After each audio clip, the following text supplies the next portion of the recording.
নমস্কাৰ বন্ধু বান্ধৱীসকল, মই জ্যোতিষিকাই আজি আপোনালোকৰ মাজলৈ পুনৰ এটা নতুন ভিডিঅ' লৈ আহিছোঁ। আজি এই ভিডিঅ'টিত মই আলোচনা কৰিম আগমনৰ বস্তুগত ভিত্তি সম্পৰ্কে বিতংভাৱে। যিসকলে HSত লজিক বিষয়টো লৈছে সেইসকলৰ বাবে আজি এই ভিডিঅ'টো খুবেই গুৰুত্বপূৰ্ণ হ'ব। অনুগ্ৰহ কৰি ভিডিঅ'টো শেষলৈকে চাব আৰু কেনে পালে জনাব। যদি কিবা ভুল দেখে তেনেহ'লে শুধৰাই দিব বুলি আশা ৰাখিলোঁ। আহকচোন পলম নকৰি আজি ভিডিঅ'টো আৰম্ভ কৰোঁ। আগমনৰ বস্তুগত ভিত্তি সম্পৰ্কে আমি আগৰ ভিডিঅ'টোত চমুকৈ কিছু কথা জানি আহিছোঁ। আজি আমি আগমনৰ বস্তুগত ভিত্তি সম্পৰ্কে বিস্তৃতভাৱে আলোচনা কৰিম। প্ৰথমতে আমি আলোচনা কৰিম বস্তুগত ভিত্তিনো কি। যি বিধি বা নিয়মৰ ওপৰত ভিত্তি কৰি আগমনে অভিজ্ঞতাৰ পৰা দৃষ্টান্তসমূহ সংগ্ৰহ কৰি বস্তুগত সত্যতা প্ৰতিষ্ঠা কৰে তাকে আগমনৰ বস্তুগত ভিত্তি বোলে। আগমনত এটা যথাৰ্থ সামান্য বচন প্ৰতিষ্ঠা কৰিবলৈ হ'লে আগমনৰ সিদ্ধান্তটো আকাৰগতভাৱে সত্য হোৱাৰ উপৰিও বস্তুগতভাৱেও সত্য হ'ব লাগিব। আগমনৰ সিদ্ধান্তটো বস্তুগতভাৱে সত্য হ'ব লাগিব বুলি যে কৈছোঁ, আপোনালোকৰ বুজিবলৈ অলপ অসুবিধা হৈছে নহয়নে? এই কথাটো সহজকৈ কৈছোঁ শুনক। ইয়াত সিদ্ধান্তটোৰ বাস্তৱ ঘটনাৰ লগত মিল থাকিব লাগিব বুলি কোৱা হৈছে। বস্তুগতভাৱে সত্য হ'বলৈ হ'লে আগমনে বস্তুগত ভিত্তিৰ ওপৰত নিৰ্ভৰ কৰিব লাগিব। এতিয়া আমি আলোচনা কৰিম পৰ্যবেক্ষণনো কি। পৰ্যবেক্ষণ হৈছে এক নিৰ্দিষ্ট উদ্দেশ্যেৰে সুনিয়ন্ত্ৰিত সুস্পষ্ট প্ৰত্যক্ষ। যদিহে প্ৰত্যক্ষত উদ্দেশ্য স্পষ্টতা আৰু নিয়ন্ত্ৰণ নাথাকে তেনে প্ৰত্যক্ষক পৰ্যবেক্ষণ বুলিব নোৱাৰি। এতিয়া যে বুজাই দিলোঁ আপোনালোকক পৰ্যবেক্ষণ মানেনো কি, এই প্ৰশ্নটোৰ উত্তৰৰ আলোচনাৰ পৰাই পৰ্যবেক্ষণৰ কেইটামান লক্ষণ আমি পাওঁ। সেই লক্ষণ কেইটানো কি কি আপোনালোকক কওঁ, মন কৰিব। পৰ্যবেক্ষণ এক প্ৰত্যক্ষ। পৰ্যবেক্ষণত আমাৰ জ্ঞানেন্দ্ৰিয়ৰ লগত বস্তুৰ প্ৰত্যক্ষ সংযোগ ঘটে। প্ৰত্যক্ষ মানে পোনপটীয়া সংযোগ ঘটে। এই সংযোগৰ ফলত বস্তুটো সম্বন্ধে আমাৰ এটা ধাৰণা হয় আৰু ধাৰণাৰ পৰাই প্ৰত্যক্ষভাৱে জ্ঞানৰ উদয় হয়। দ্বিতীয়তে পৰ্যবেক্ষণৰ এটা উদ্দেশ্য থাকিব লাগিব। যিকোনো প্ৰত্যক্ষক আমি পৰ্যবেক্ষণ বুলি ক'ব নোৱাৰোঁ। যি প্ৰত্যক্ষত আমাৰ মনটো সম্পূৰ্ণৰূপে উদ্দেশ্য সম্বন্ধে সচেতন হৈ থাকে তেনে প্ৰত্যক্ষকহে পৰ্যবেক্ষণ বুলি ক'ব পাৰি। তৃতীয়তে পৰ্যবেক্ষণ হৈছে নিৰ্বাচনাত্মক। দৈনন্দিন জীৱনত আমি বিভিন্ন বস্তু প্ৰত্যক্ষ কৰোঁ, কিন্তু সকলোবোৰ বস্তুৰ ওপৰত আমি গুৰুত্ব নিদিওঁ। যি প্ৰত্যক্ষত এক উদ্দেশ্য থাকে তেনে প্ৰত্যক্ষতহে আমি গুৰুত্ব দিওঁ। অৰ্থাৎ কি হয়, ইয়াক আমি এনেকৈও ক'ব পাৰোঁ যে উদ্দেশ্য নিহিত হৈ থকা ঘটনাক নিৰ্বাচন কৰি পৰ্যবেক্ষণ কৰা হয়। চতুৰ্থটো কোৱা হৈছে যে পৰ্যবেক্ষণ হৈছে সুনিয়ন্ত্ৰিত। উদ্দেশ্য নিহিত হৈ থকা ঘটনাক নিৰ্বাচন কৰি সুনিয়ন্ত্ৰিতভাৱে কেৱল নিৰ্বাচিত বিষয়বস্তুক প্ৰত্যক্ষ কৰা হয়। এই প্ৰত্যক্ষকে পৰ্যবেক্ষণ বুলি কোৱা হৈছে। এতিয়ালৈকে আমি যিমানখিনি আলোচনা কৰিলোঁ তাৰ পৰা আপোনালোকৰ কিবা এটা অনুমান হৈছেনে বাৰু? পৰ্যবেক্ষণনো কি আৰু পৰ্যবেক্ষণৰ লক্ষণসমূহৰ বিষয়ে আপোনালোকে নিশ্চয় বুজিব পাৰিছে। এতিয়া আমি তেনেহ'লে আলোচনা কৰিম পৰ্যবেক্ষণৰ চৰ্তসমূহৰ বিষয়ে। পৰ্যবেক্ষণৰ তিনিটা চৰ্ত আছে। এই চৰ্তকেইটা হৈছে বৌদ্ধিক চৰ্ত, দৈহিক চৰ্ত আৰু নৈতিক চৰ্ত। বৌদ্ধিক চৰ্তনো এতিয়া কি? পৰ্যবেক্ষণ শুদ্ধ হ'বৰ বাবে পৰ্যবেক্ষকজন বৌদ্ধিকভাৱে সুস্থ হ'ব লাগিব। পৰ্যবেক্ষকজনে যদিহে কোনো এটা ঘটনাৰ কাৰণটো জানিবলৈ ইচ্ছা কৰে, তেতিয়াহে পৰ্যবেক্ষণ শুদ্ধ হ'ব। গতিকে এই কথাটোক আমি এনেকৈ ক'ব পাৰোঁ যে জ্ঞানৰ প্ৰতি থকা আগ্ৰহ বা অনুৰাগেই হৈছে পৰ্যবেক্ষণৰ বৌদ্ধিক চৰ্ত। এতিয়া আহোঁ দৈহিক চৰ্ত। দৈহিক চৰ্তনো কাক কয়? সাধাৰণতে আমি ইন্দ্ৰিয়সমূহৰ সহায়ত পৰ্যবেক্ষণ কৰোঁ। এই ইন্দ্ৰিয়সমূহ নিৰ্ভৰ কৰে আমাৰ শৰীৰৰ ওপৰত। শৰীৰ সুস্থ থাকিলেহে পৰ্যবেক্ষণ শুদ্ধ হয়। যদিহে শৰীৰেই সুস্থ নাথাকে, তেনেহ'লে পৰ্যবেক্ষণত বাধা আহি পৰে। সেয়েহে শুদ্ধ পৰ্যবেক্ষণৰ বাবে সুস্থ সবল ইন্দ্ৰিয় আৰু শৰীৰেই হৈছে শাৰীৰিক বা দৈহিক চৰ্ত। এতিয়া আহোঁ নৈতিক চৰ্তনো কি? নিৰপেক্ষতাক পৰ্যবেক্ষণৰ প্ৰধান নৈতিক চৰ্ত বুলি কোৱা হয়। ইন্দ্ৰিয়সমূহক শাসন কৰে আমাৰ মনটোৱে। শুদ্ধ পৰ্যবেক্ষণৰ বাবে আমাৰ মনটো নিৰ্দোষ বা সংস্কাৰমুক্ত হ'ব লাগিব। পূৰ্বধাৰণা, কুসংস্কাৰ, অন্ধবিশ্বাস, পক্ষপাতিত্ব আদিৰে ভৰপূৰ হৈ থকা মন এটাই কেতিয়াও শুদ্ধকৈ পৰ্যবেক্ষণ কৰিব নোৱাৰে। এইবিলাকৰ বশৱৰ্তী হৈ পৰ্যবেক্ষণ কৰিলে ভুল হোৱাৰ সম্ভাৱনা অধিক থাকে। গতিকে শুদ্ধ পৰ্যবেক্ষণৰ বাবে মন হ'ব লাগিব পূৰ্বধাৰণা, কুসংস্কাৰ, নিৰ্দোষ, নিস্বাৰ্থ, পক্ষপাতিত্ব মুক্ত। মই যে আপোনালোকৰ আগত পৰ্যবেক্ষণৰ তিনিটা চৰ্তৰ বিষয়ে আলোচনা কৰিলোঁ, এই চৰ্তকেইটা নামানিলে পৰ্যবেক্ষণত কিন্তু কিছুমান ভুল-ভ্ৰান্তিয়ে দেখা দিয়ে, যাৰ ফলত কিছুমান দোষৰো সৃষ্টি হয়। আৰু সেই দোষটোক কোৱা হৈছে পৰ্যবেক্ষণ দোষ। তৰ্কবিদ মিলৰ মতে পৰ্যবেক্ষণৰ দোষ আকৌ দুই প্ৰকাৰৰ: অনবেক্ষণ দোষ বা অপৰ্যবেক্ষণ দোষ। দ্বিতীয়টো হৈছে ভ্ৰান্ত পৰ্যবেক্ষণ দোষ। এতিয়া আহোঁ অনবেক্ষণ দোষনো কাক বোলে?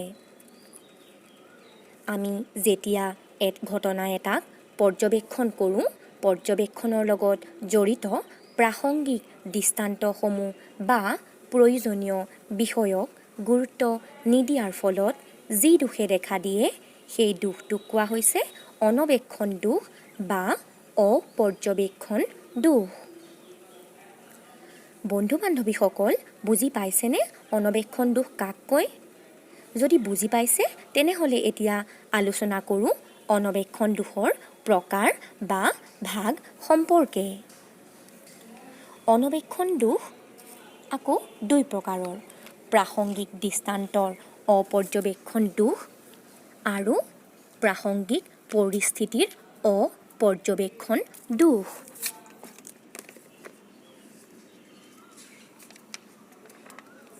প্ৰাসংগিক দৃষ্টান্তৰ অপৰ্যবেক্ষণ দোষনো কাক কয়? পৰ্যবেক্ষণৰ সময়ত যেতিয়া আমি লাগতিয়াল দৃষ্টান্তবোৰ বাদ দি অলাগতিয়াল দৃষ্টান্তবোৰত গুৰুত্ব দি কাৰ্যৰ কাৰণ নিৰ্ণয় কৰোঁ, তেতিয়াই এক দোষে দেখা দিয়ে। এই দোষটোক কোৱা হৈছে প্ৰাসংগিক দৃষ্টান্তৰ অপৰ্যবেক্ষণ দোষ। এইখিনিতে এটা উদাহৰণ মনত পৰিছে। পৰীক্ষালৈ যাওঁতে কণী খাই যোৱা বাবে এজন ছাত্ৰ উত্তীৰ্ণ হ'ব নোৱাৰিলে। এই উদাহৰণটোত অলাগতিয়াল দৃষ্টান্তৰ ওপৰত গুৰুত্ব দি কাৰ্যৰ কাৰণ নিৰ্ণয় কৰা হৈছে। এনেধৰণৰ অপৰ্যবেক্ষণ দোষৰ কাৰণ হ'ল মানুহৰ মাজত থকা অন্ধবিশ্বাস।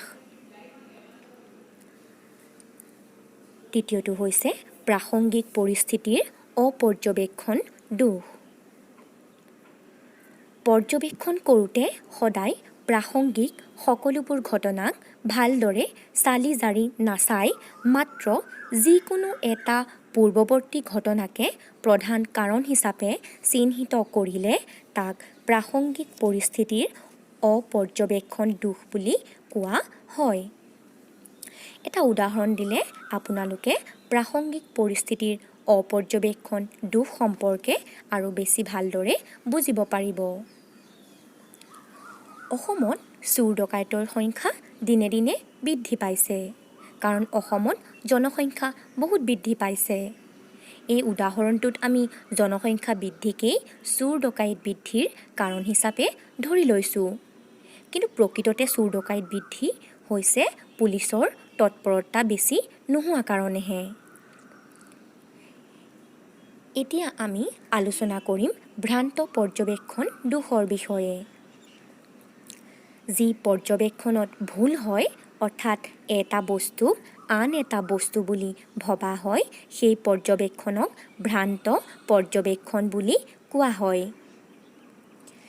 ইন্দ্ৰিয় সংবেদনৰ ভুল ব্যাখ্যাৰ ফলতেই এই ভ্ৰান্ত পৰ্যবেক্ষণ দোষ ঘটে।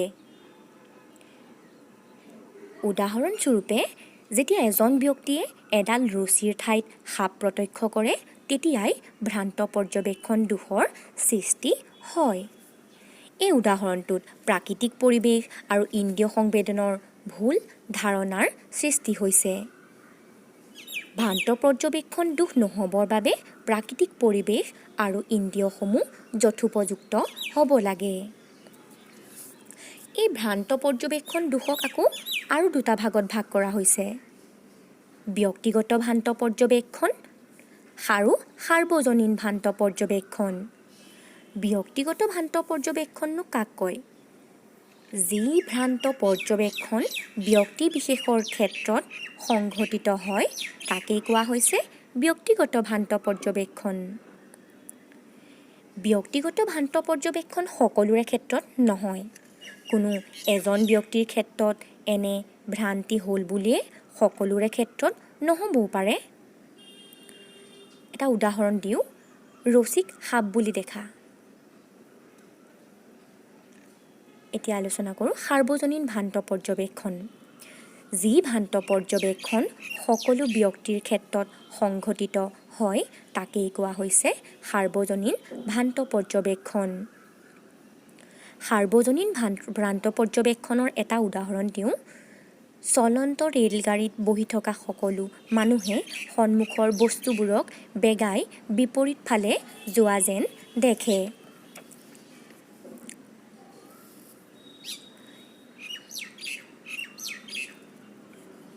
এতিয়া অপৰ্যবেক্ষণ আৰু ভ্ৰান্ত পৰ্যবেক্ষণৰ বিষয়ে এতিয়ালৈকে আমি যিমানখিনি আলোচনা কৰিলোঁ, তাৰ পৰাই আমি বুজিব পাৰিছোঁ যে দুয়োটাই যদিও পৰ্যবেক্ষণৰ প্ৰকাৰ, কিন্তু সিহঁতৰ মাজত কোনো কোনো ক্ষেত্ৰত কিছুমান পাৰ্থক্যও দেখা পোৱা যায়। এতিয়া আহোঁ সেই পাৰ্থক্যবোৰনো কি কি? অপৰ্যবেক্ষণত প্ৰাসংগিক দৃষ্টান্তৰ পৰ্যবেক্ষণ কৰা নহয়, আনহাতে ভ্ৰান্ত পৰ্যবেক্ষণত ভুল পৰ্যবেক্ষণ হয়। অৰ্থাৎ ইয়াক আমি এনেকৈ ক'ব পাৰোঁ যে ভ্ৰান্ত পৰ্যবেক্ষণত এটা বস্তুৰ ঠাইত আন এটা বস্তু পৰ্যবেক্ষণ কৰা হয়। দ্বিতীয়টো পাৰ্থক্য হৈছে অপৰ্যবেক্ষণত আমি প্ৰত্যক্ষ কৰিব লগা বস্তুটো প্ৰত্যক্ষ নকৰোঁ, সেয়ে ই নঞৰ্থক দোষত পৰে। আনহাতে ভ্ৰান্ত পৰ্যবেক্ষণত বস্তুটো ভুলকৈ প্ৰত্যক্ষ কৰা হয়, কিন্তু সম্পূৰ্ণৰূপে অপ্ৰত্যক্ষিত নহয়। সেয়ে ভ্ৰান্ত পৰ্যবেক্ষণ সদৰ্থক দোষত পৰে।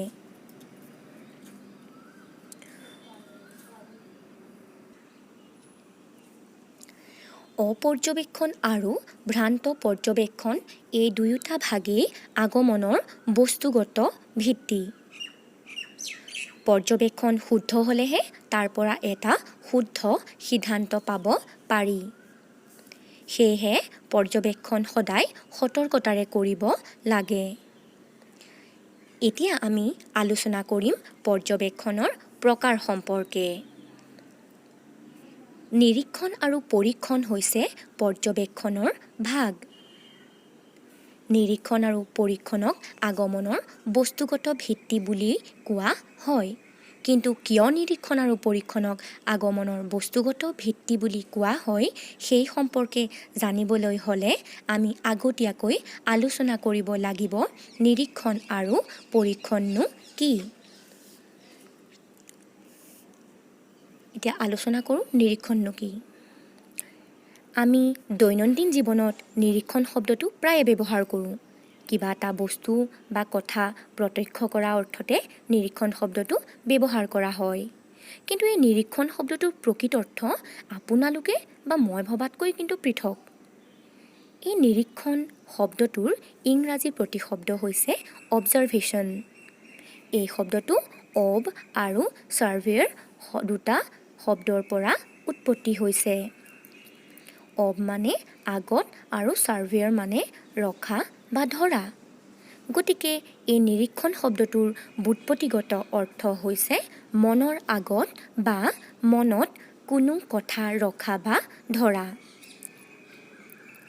আপোনালোকে হয়তো এতিয়া বুজি পাইছে নিৰীক্ষণ সাধাৰণ প্ৰত্যক্ষতকৈ বেলেগ। নিৰীক্ষণত ঘটনাসমূহক প্ৰাকৃতিক পৰিৱেশত প্ৰত্যক্ষ কৰা হয়। নিৰীক্ষণ হ'বলৈ হ'লে প্ৰত্যক্ষ এক উদ্দেশ্যৰ দ্বাৰা প্ৰণোদিত হ'ব লাগিব আৰু উদ্দেশ্য প্ৰণোদিত এই প্ৰত্যক্ষ সুনিয়ন্ত্ৰিত হ'ব লাগিব, যাৰ দ্বাৰা এটা নিৰ্দিষ্ট লক্ষ্যত উপনীত হ'ব পৰা যায়। এটা উদাহৰণ দিওঁ আপোনালোকে তেতিয়া সহজে বুজিব পাৰিব। দুজন মানুহে এটা শিল প্ৰত্যক্ষ কৰিছে। এজনে শিলটো কেৱল প্ৰত্যক্ষ কৰিছে আৰু আনজনে শিলটোৰ গঠন আৰু উপাদান সম্পৰ্কে জানিব বিচাৰিছে। এই উদাহৰণটোত প্ৰথমজনে কেৱল শিলটো প্ৰত্যক্ষ কৰিছে আৰু দ্বিতীয়জনে শিলটো নিৰীক্ষণ কৰিছে। এই আলোচনাখিনিৰ পৰাই আমি নিৰীক্ষণৰ কেইটামান বৈশিষ্ট্য পাওঁ। আহকচোন আলোচনা কৰোঁ বৈশিষ্ট্য কেইটানো কি কি। নিৰীক্ষণ নিৰ্দিষ্ট উদ্দেশ্যেৰে কৰা এক প্ৰত্যক্ষ। নিৰীক্ষণত কি এটা উদ্দেশ্য থাকে। উদ্দেশ্যৰ অবিহনে কৰা প্ৰত্যক্ষক কেতিয়াও নিৰীক্ষণ বুলি ক'ব নোৱাৰি। দ্বিতীয়টো বৈশিষ্ট্য হৈছে নিৰীক্ষণ প্ৰাকৃতিক ঘটনাৰ প্ৰত্যক্ষ। নিৰীক্ষণত ঘটনাক প্ৰাকৃতিক পৰিৱেশত প্ৰত্যক্ষ কৰা হয়। নিৰীক্ষণত প্ৰকৃতিৰ ওপৰত নিৰ্ভৰ কৰিবলগীয়া হয়। প্ৰাকৃতিক নিয়ম অনুসৰি ঘটনা সংঘটিত হ'লেহে তাক আমি নিৰীক্ষণ কৰিব পাৰোঁ। তৃতীয় বৈশিষ্ট্যটো হৈছে নিৰীক্ষণত ঘটনা অনিয়ন্ত্ৰণাধীন। নিৰীক্ষণত ঘটনাবোৰ মানুহৰ নিয়ন্ত্ৰণত নাথাকে, কাৰণ ইয়াত ঘটনাবোৰ প্ৰকৃতিৰ পৰাই উদ্ভৱ হয়। মানুহে ঘটনাবোৰ নিজ ইচ্ছামতে সৃষ্টিও কৰিব নোৱাৰে আৰু ধ্বংসও কৰিব নোৱাৰে। আপোনালোকে নিৰীক্ষণ সম্পৰ্কে এতিয়ালৈকে যিমানখিনি আলোচনা কৰিলোঁ নিশ্চয় বুজিব পাৰিছে। এতিয়া আলোচনা কৰিম পৰীক্ষণ সম্পৰ্কে। কৃত্ৰিম পৰিৱেশত নিৰ্দিষ্ট উদ্দেশ্যেৰে কোনো কৃত্ৰিম ঘটনাক প্ৰস্তুত কৰি প্ৰত্যক্ষ কৰাই হৈছে পৰীক্ষণ। পৰীক্ষণত ঘটনাসমূহক কৃত্ৰিমভাৱে প্ৰস্তুত কৰা হয়। এই পৰীক্ষণৰো আকৌ কিছুমান বৈশিষ্ট্য আছে। পৰীক্ষণ এক উদ্দেশ্যযুক্ত প্ৰত্যক্ষ। পৰীক্ষণতো এটা উদ্দেশ্য থাকে।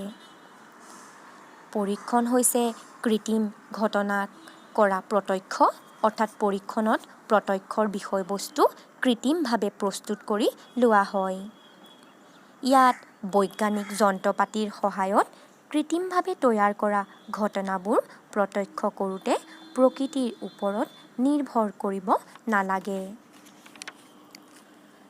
পৰীক্ষণ হৈছে কৃত্ৰিম পৰিৱেশত কৰা ঘটনাৰ প্ৰত্যক্ষ। পৰীক্ষণত কৃত্ৰিম পৰিৱেশটো পৰীক্ষকজনে নিজে প্ৰস্তুত কৰি লয়। ইয়াত পৰিৱেশ সম্পূৰ্ণৰূপে পৰীক্ষকৰ নিয়ন্ত্ৰণাধীন। ইয়াত বিষয়বস্তুৰ বাবে তেওঁ কাৰো ওপৰতে নিৰ্ভৰ কৰিব নালাগে।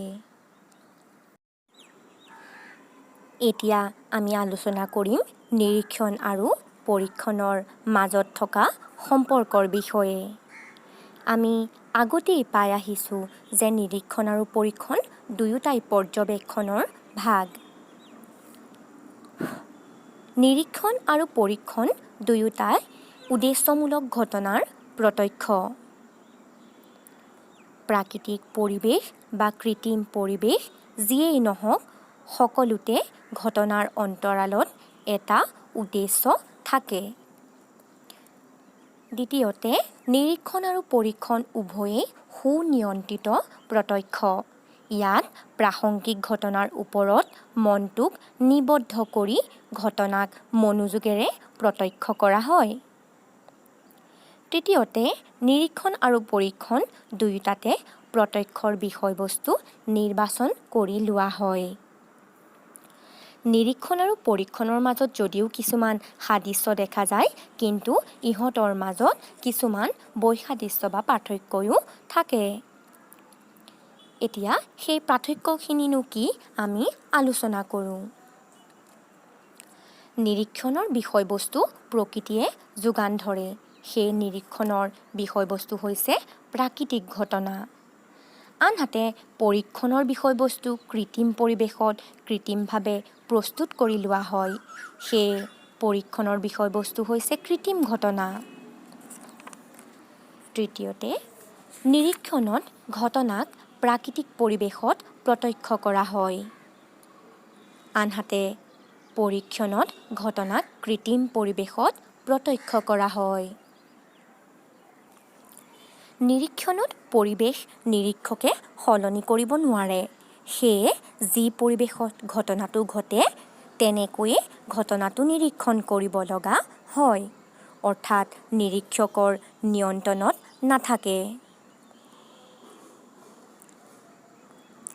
আনহাতে পৰীক্ষণত কৃত্ৰিম পৰিৱেশত ঘটনাটো সংঘটিত হয় বাবে পৰিৱেশ পৰীক্ষকে নিজে সৃষ্টি কৰি লয়। ইয়াত পৰিৱেশ সম্পূৰ্ণৰূপে পৰীক্ষকৰ নিয়ন্ত্ৰণত থাকে। তৰ্কবিদ বেইনৰ মতে নিৰীক্ষণ হৈছে ঘটনাৰ আৱিষ্কাৰ আৰু পৰীক্ষণ হৈছে ঘটনাৰ সৃষ্টি। বহুতো তৰ্কবিদে নিৰীক্ষণক প্ৰাকৃতিক আৰু পৰীক্ষণক কৃত্ৰিম বুলি কৈছে। নিৰীক্ষণক যদিও প্ৰাকৃতিক বুলি কোৱা হৈছে, নিৰ্ভুল প্ৰত্যক্ষৰ কাৰণে কৃত্ৰিম যন্ত্ৰপাতিৰো সহায় ল'ব লগা হয়। নিৰীক্ষণ দেখাত প্ৰাকৃতিক যেন লাগিলেও কিছু পৰিমাণে কৃত্ৰিমতা থকা দেখা যায়। আনহাতে পৰীক্ষণত বিষয়বস্তুক কৃত্ৰিম পৰিৱেশত কৃত্ৰিমভাৱে প্ৰস্তুত কৰি লোৱা হয়। কিন্তু বিষয়বস্তুৰ যি উপাদান সেয়া কেতিয়াও কৃত্ৰিম হ'ব নোৱাৰে, কাৰণ উপাদান কৃত্ৰিমভাৱে প্ৰস্তুত কৰিব নোৱাৰি। উপাদান প্ৰকৃতিৰেই সৃষ্টি। গতিকে আমি ক'ব পাৰোঁ যে পৰীক্ষণো সম্পূৰ্ণৰূপে কৃত্ৰিম হ'ব নোৱাৰে। পৰীক্ষণতো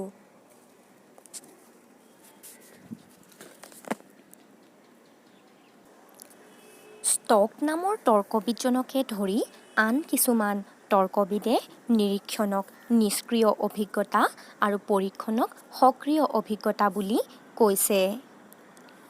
তেওঁলোকে নিৰীক্ষণকনো কিয় নিষ্ক্ৰিয় অভিজ্ঞতা বুলি কৈছে?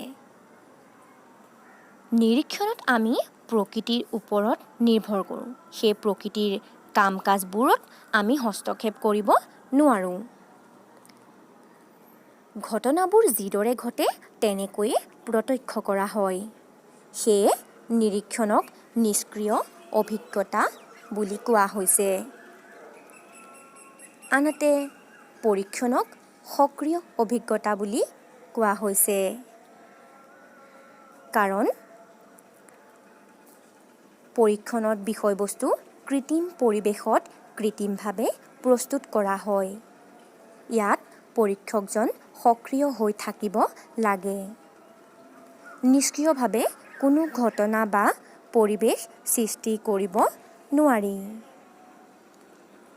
কিন্তু নিৰীক্ষণ সম্পূৰ্ণৰূপে নিষ্ক্ৰিয় অভিজ্ঞতাও নহয়। নিৰীক্ষণ আৰু পৰীক্ষণৰ বিষয়ে কৰা আলোচনাসমূহৰ পৰা আমি এটা কথা বুজিব পাৰিছোঁ যে ইহঁতৰ মাজত কোনো মৌলিক পাৰ্থক্য নাই। জেভন্স নামৰ তৰ্কবিদজনৰ মতেও নিৰীক্ষণ আৰু পৰীক্ষণৰ মাজত কোনো গুণগত পাৰ্থক্য নাই, মাথো পৰিমাণৰহে পাৰ্থক্য আছে। নিৰীক্ষণত সক্ৰিয়তাৰ পৰিমাণ কম, আনহাতে পৰীক্ষণত সক্ৰিয়তাৰ পৰিমাণ বেছি। যদিও নিৰীক্ষণ আৰু পৰীক্ষণৰ মাজত পাৰ্থক্য আছে, বৈজ্ঞানিক অনুসন্ধানত দুয়োটাৰে অৱদান আছে। প্ৰাকৃতিক পৰিৱেশৰ মাজত পোৱা ঘটনাবোৰক নিৰীক্ষণৰ সহায়ত গ্ৰহণ কৰা হয়, আনহাতে কৃত্ৰিমভাৱে প্ৰস্তুত কৰা বিষয়বস্তুত পৰীক্ষণৰ সহায় লোৱা হয়। গতিকে আমি ক'ব পাৰোঁ যে এটা আনটোৰ পৰিপূৰক। এতিয়া আমি আলোচনা কৰিম নিৰীক্ষণ আৰু পৰীক্ষণৰ পাৰস্পৰিক সুবিধা। পৰীক্ষণৰ তুলনাত নিৰীক্ষণৰ পৰিসৰ বেছি ব্যাপক। নিৰীক্ষণ সকলো ক্ষেত্ৰতে প্ৰয়োগ কৰিব পাৰি। কিছুমান বিষয়বস্তুৰ ক্ষেত্ৰত পৰীক্ষণ সম্ভৱ নহয়। সেই বিষয়বস্তুৰ ক্ষেত্ৰত নিৰীক্ষণৰ ওপৰত নিৰ্ভৰ কৰিব লগা হয়। এটা উদাহৰণ দিওঁ, আপোনালোকক তেতিয়া আৰু ভালদৰে বুজিব পাৰিব। এজন দেহবিজ্ঞানীয়ে মানুহৰ শৰীৰত এবিধ ভয়ংকৰ বিষৰ প্ৰভাৱ পৰীক্ষা কৰাটো বহুত বিপজ্জনক। এনে ক্ষেত্ৰত অনুসন্ধানকাৰীয়ে নিৰীক্ষণৰ ওপৰত নিৰ্ভৰ কৰিব লগা হয়। নিৰীক্ষণত কাৰ্যৰ পৰা কাৰণলৈ আৰু কাৰণৰ পৰা কাৰ্যলৈ যাব পাৰি। আগমনত অন্বেষণীয় ঘটনাবোৰ কেতিয়াবা কাৰ্য আৰু কেতিয়াবা কাৰণ হিচাপে দেখা দিয়ে। নিৰীক্ষণত কাৰ্যটো জনা থাকিলে কাৰণটো বিচাৰি উলিয়াব পাৰি, আৰু যদিহে কাৰণটো জনা থাকে তাৰ পৰাও কাৰ্যটো নিৰ্ণয় কৰিব পাৰি। এটা উদাহৰণ দিওঁ, তেতিয়াহে আপোনালোকে ভালদৰে বুজিব। মানুহৰ যে মেলেৰিয়া হয়, কিয় হয় বাৰু আপোনালোকে বাৰু জানেনে? নিশ্চয় জানে, হ'লেও মই কৈ দিওঁ, মেলেৰিয়াৰ কাৰণ এনোফিলিছ মহে কামোৰাটো। এই এনোফিলিছ মহে কামুৰিলে যে মেলেৰিয়া হয়, তাকো আমি নিৰ্ণয় কৰিব পাৰোঁ। নিৰীক্ষণৰ স্থান হৈছে পৰীক্ষণৰ আগত। এটা ঘটনা প্ৰত্যক্ষ কৰিবলৈ যাওঁতে আমি প্ৰথমতে নিৰীক্ষণৰ সহায় লওঁ। কোনো ঘটনাৰ পৰিসৰ যদি কম হয়, তেতিয়া পৰীক্ষণ সম্ভৱ। কিন্তু যি ঘটনাৰ পৰিসৰ ব্যাপক, তেনে ঘটনাৰ ক্ষেত্ৰত নিৰীক্ষণৰ সহায় ল'ব লগা হয়। গতিকে আমি এনেকৈ ক'ব পাৰোঁ যে নিৰীক্ষণ পৰীক্ষণতকৈ পূৰ্ৱৱৰ্তী। এতিয়া আহোঁ পৰীক্ষণৰ সুবিধা। পৰীক্ষণত ঘটনাৰ পুনঃ প্ৰত্যক্ষ কৰিব পাৰি। পুনঃ মানে বাৰে বাৰে প্ৰত্যক্ষ কৰিব পাৰি। পৰীক্ষণত কৃত্ৰিম পৰিৱেশত কৃত্ৰিমভাৱে ঘটনাসমূহ প্ৰস্তুত কৰা হয়। ঘটনা আৰু পৰিৱেশ দুয়োটাই পৰীক্ষকৰ নিয়ন্ত্ৰণত থাকে। সেই প্ৰয়োজন অনুসৰি পৰীক্ষকে ইয়াত বাৰে বাৰে ঘটনাবোৰ প্ৰত্যক্ষ কৰিব পাৰে। কিন্তু নিৰীক্ষণত ঘটনাবোৰ বাৰে বাৰে প্ৰত্যক্ষ কৰিব নোৱাৰি, কাৰণ নিৰীক্ষণত নিৰীক্ষকে প্ৰকৃতিক নিয়ন্ত্ৰণ কৰিব নোৱাৰে। দ্বিতীয়তে, পৰীক্ষণত ঘটনাবোৰ সুস্থভাৱে প্ৰত্যক্ষ কৰিব পাৰি। পৰীক্ষণত যিহেতু ঘটনা আৰু পৰিৱেশ দুয়োটাই পৰীক্ষকে কৃত্ৰিমভাৱে প্ৰস্তুত কৰি লয়, গতিকে পৰিৱেশ আৰু ঘটনা পৰীক্ষকৰ নিয়ন্ত্ৰণত থাকে। সেই সতৰ্কতাৰে পৰীক্ষকে পৰীক্ষণ কাৰ্য চলাই যাব পাৰে। কিন্তু নিৰীক্ষণত বিষয়বস্তু প্ৰকৃতিৰ ওপৰত নিৰ্ভৰশীল, সেয়ে তাত নিৰীক্ষকৰ নিয়ন্ত্ৰণ নাথাকে। আকস্মিকভাৱে ঘটা প্ৰাকৃতিক ঘটনাবোৰ অতি কম সময়ৰ বাবেহে ঘটে, বাবে নিৰীক্ষকজনে অতি খৰধৰকৈ ঘটনাবোৰ প্ৰত্যক্ষ কৰিব লগাত পৰে। তৃতীয়তে, পৰীক্ষণত পৰীক্ষকজনে পৰীক্ষণীয় ঘটনাক আন অপ্ৰাসংগিক ঘটনাৰ পৰা সম্পূৰ্ণৰূপে পৃথক কৰিব পাৰে। অপ্ৰাসংগিক ঘটনাক পৃথক কৰিব পাৰি কেৱল পৰীক্ষণতহে, কিয়নো পৰীক্ষণত পৰিৱেশ আৰু ঘটনা পৰীক্ষকৰ নিয়ন্ত্ৰণত থাকে। চতুৰ্থতে কোৱা হৈছে যে পৰীক্ষণৰ সিদ্ধান্ত নিশ্চিত, কিন্তু নিৰীক্ষণৰ সিদ্ধান্ত নিশ্চিত নহয়, সম্ভাৱনামূলকহে। পৰীক্ষণৰ পৰা পোৱা সিদ্ধান্ত সম্পৰ্কে পৰীক্ষকজন নিশ্চিত হৈ থাকে। পৰীক্ষণত সিদ্ধান্তৰ সত্যতা সম্পৰ্কে কোনো সন্দেহ নাথাকে। নিৰীক্ষণৰ পৰা পোৱা সিদ্ধান্তৰ সত্যতা কিন্তু অনিশ্চিত। নিৰীক্ষণ আৰু পৰীক্ষণ সম্পৰ্কে এতিয়ালৈকে আমি যিমানখিনি আলোচনা কৰিলোঁ, তাৰ পৰা আমি বুজিব পাৰিছোঁ যে দুয়োটা প্ৰক্ৰিয়াই এটা আনটোৰ পৰিপূৰক। দুয়োটা প্ৰক্ৰিয়াৰ সহায়তহে আগমনৰ বস্তুগত ভিত্তি প্ৰতিষ্ঠা কৰা হয়। বন্ধু-বান্ধৱীসকল, আজি এই ভিডিঅ'টো অলপ দীঘলীয়া হ'ল। আচলতে প্ৰতিটো কনচেপ্ট ইন ডিটেইলছত বুজাবলৈ গ'লে অলপ দীঘলীয়া হয়। যিসকলে মোৰ আজি এই ভিডিঅ'টো চাই আছে নিশ্চয় ভাল পাইছে। যদিহে ভাল পাইছে তেনেহ'লে লাইক কৰিবলৈ নাপাহৰিব।